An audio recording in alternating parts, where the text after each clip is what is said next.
This is Clutch Sports Talk Radio. What up, people? You are live and direct on Clutch Sports Talk Radio on 106liveradio.com, where excitement meets diversity 24/7. It's your boy, the host, Mr. Famous Fee. Say dilly dilly if you feel me. Dilly dilly. Yeah. Hello. It's your girl, Bonnie, baby. And welcome to the show. I'm so excited to be here. I feel like I haven't seen you guys in a long time, and I'm not entirely sure why.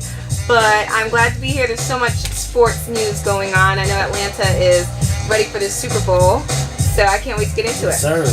Yo, what it is, what it do, what it be like. It's your man, Jay Alexander, a.k.a. Scotty Sippin', a.k.a. Mr. 229. Shout out to the East Side as always. Mama, I love you so much. Mr. Jones, what's happening? As always, thank you. Championship Sunday is just days away, and the top 4 seeds still stand tall. Both games will be rematches from regular season matchups. What are the keys for both of the teams in the second time around? Let's start with the Rams at the Saints. Yeah, the keys for the Rams are basically just that they got to pound the ball. They got to run just like they did last week. Run heavy. I mean, between C.J. Anderson and Todd Gurley, it looks like they're very ready to put forth that formula that Dallas put out on the Saints. Because that was the most masterful game we've seen placed on them so far this season. So I mean, they definitely have the tools. They have a better roster than Dallas, which is why they just smashed them. So if they do what Dallas did, it's likely that they could beat the Saints in this game, especially having Talib back, so he can actually get out there and match up on Thomas. I mean, I don't think he can stop him, but Thomas ain't going for 200 yards on Aqib Talib. It's not happening. I mean, they can actually breathe a little easier on defense. In addition, I mean, just like I was just saying, man, with Anderson out there, it's going to be real rough for the Saints. I mean, the Saints, they are still the Saints. I think they will be able to run on them. I mean, I think a lot of the reasoning why the Rams were able to stop the Cowboys like that is because they're not really concerned with Dak beating them with his arm. You can't stack the line up on Kamara like that and act like Drew Brees isn't back there under center. So they're going to have to play that defense a lot softer than what they actually presented against the Cowboys. So, I mean, this is what we saw the last time. The Saints jumped on them. They were up big. The Rams came back. They lost by 10 points. So, I mean, the end score, it actually made it look a little bit closer than it was. So, no, they were up big. It was 35-17 at the half of that game. So, like, the Saints were in control. But with the people that are back with the Rams, I think this game is going to be very, very close. The Rams will run. The Saints will still have success through the air. Just won't be to Michael Thomas. They're going to have to go to somebody else. I think the Saints edge him out in a knockout, drag-out game. But I'm still giving it to Drew Brees at home.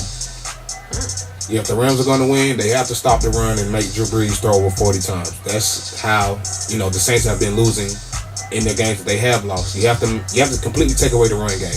If you can take away the run game, put some clamps on Alvin Kamara and on Mark Ingram, especially Mark Ingram, because Mark Ingram, he changes the pace. It's a thunder lightning type thing. Alvin Kamara is the quick, shifty back out of the backfield, but then Mark Ingram just comes straight up the line pounding. He's a north and south runner, so you have to stop the run and you have to jam Michael Thomas at the line of scrimmage. You can't give him free releases. You can't get shook at the line and just let him go, because if he goes, you're not gonna catch him. The man is a beast. He caught, I think, 95% of the passes thrown to him this year.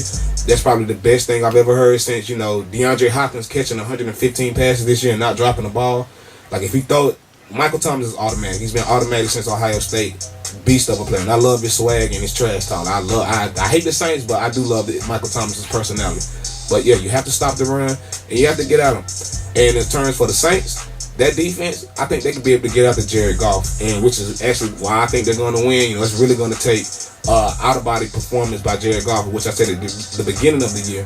Jared Goff can't look like a second-year, third-year quarterback. He has to go out there and play like a vet, stand in the pocket, take those hits and still be able to deliver down the field.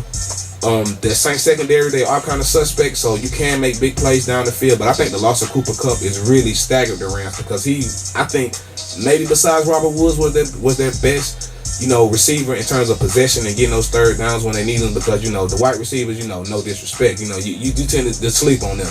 Shout out to Edelman and Chris Hogan. Those guys get slept on, but trust me, they will make the play when they need to make the play. So for the Rams, stop the run. Not give Brees his clean up a pocket, shake him up a little bit. And for the Saints, put a cap on Jared Goff, and I think he'll fold if you do. Hey guys, guys, it's your girl Bonnie, baby. If you want to keep up with Clutch Sports, make sure to follow us on Facebook and subscribe to us on YouTube. We are live every Thursday at 7 p.m. So make sure you download the 106 app on Apple and Android.